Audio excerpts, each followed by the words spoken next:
So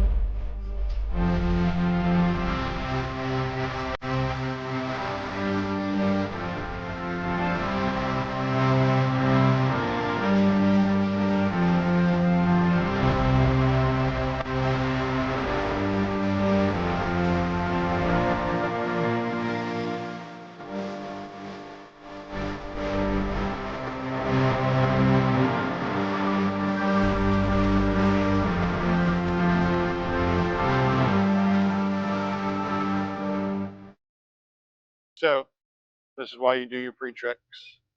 You do a pre-trip to prevent yourself from being on the side of the road for 30 minutes to 2 hours. So always check your tires before you leave. I've got actually 3 flats, not flats, but they're low on air, but they're going to go flat. So I don't really have time right now to repair them. That'll be another video. But so what I'll do is just air them up, get my deliveries done, come back, and repair the tires.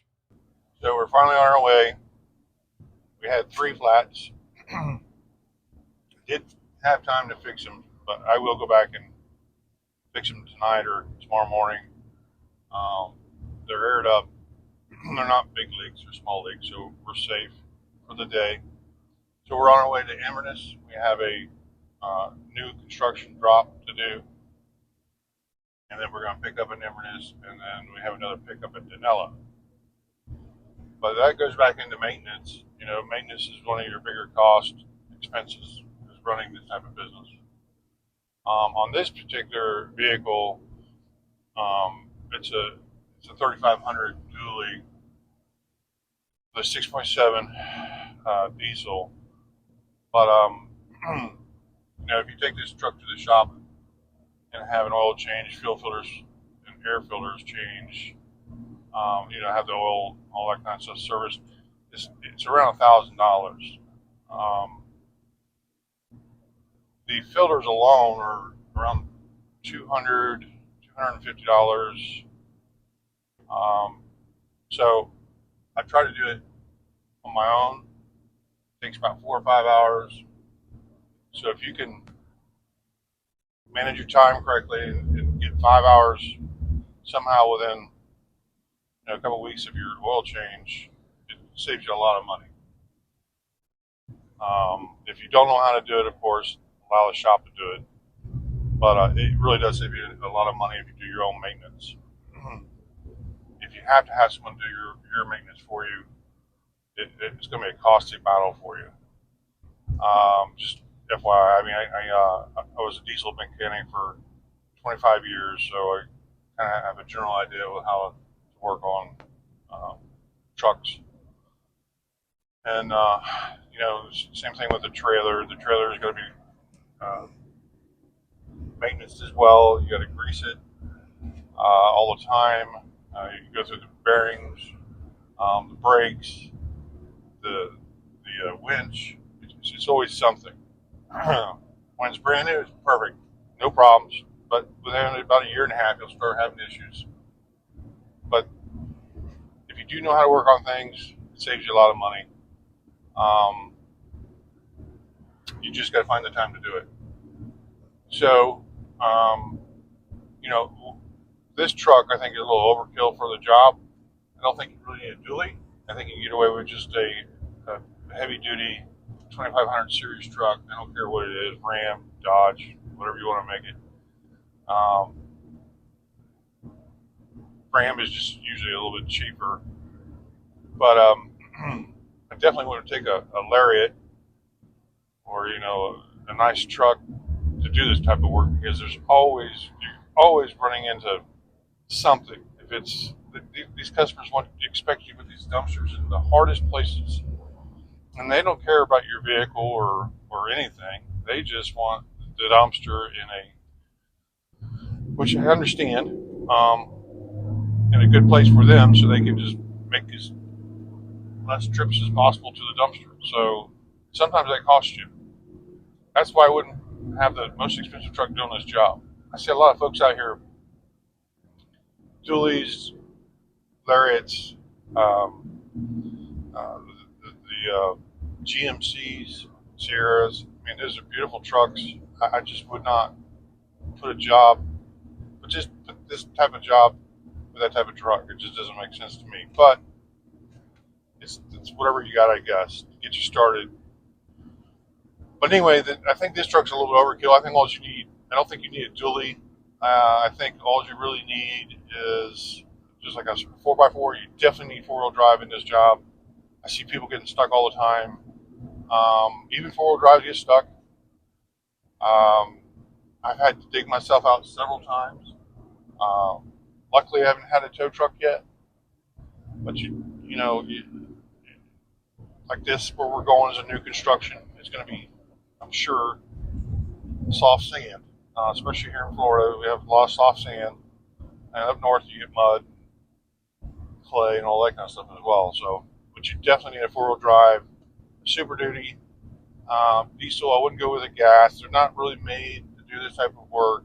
Um, they have smaller drive lines. Um, the transmission, everything is not really made for running 10, 12 hours a day. Um, you're going to just have a lot of issues with a gas. I would definitely stick with a diesel, something a little bit more heavy duty suspension. But let's get to Inverness and drop this one and go from there. Okay, so we're at the job site, and this is what I was talking about earlier. You got to be careful. You definitely need four-wheel drive. Just got off the phone with a customer. This is a new job site, so there's a lot of sugar sand here. They brought clay in to help pack it down, but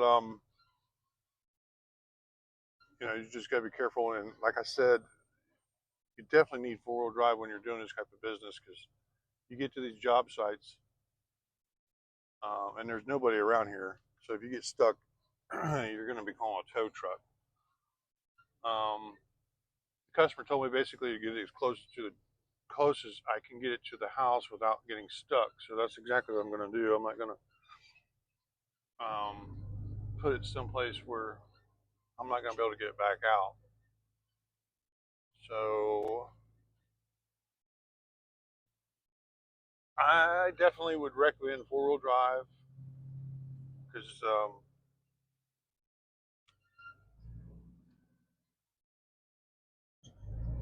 honestly, I think what I'm going to do is I'm sliding down on four-wheel drive, and I think I'm just going to put it really at the end of this little padding I got here.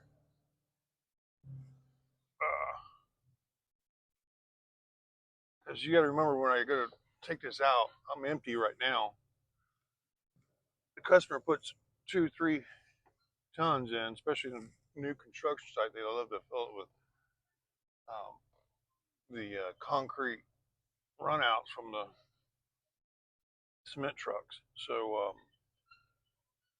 the first dumpster usually at the construction site is the heaviest, because they, like I said, they fill up with concrete, not all the way up, but just pretty much to clean up the job site.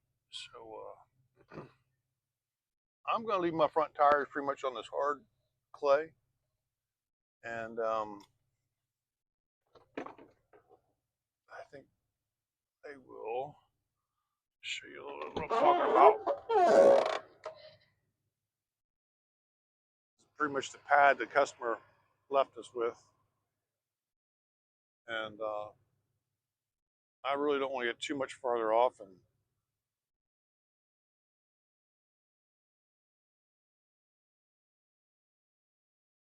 so I think this is a good spot.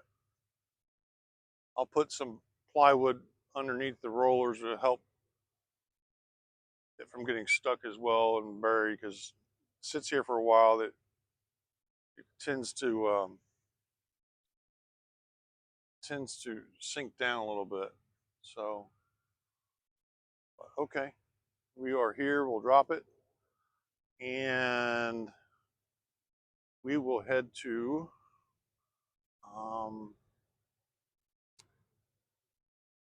another job area in the same location and pick up a dumpster and take it to the landfill. But yeah, this is where we're at. Okay, see you soon.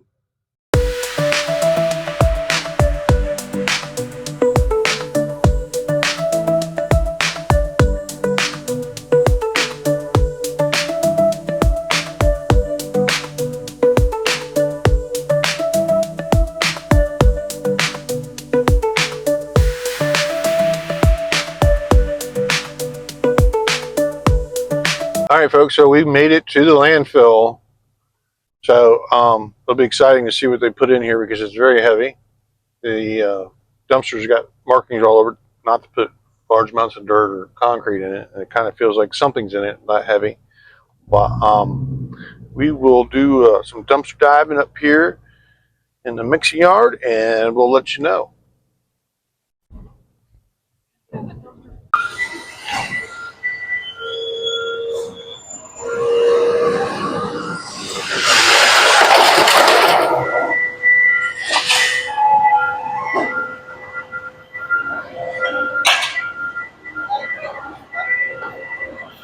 Smells lovely.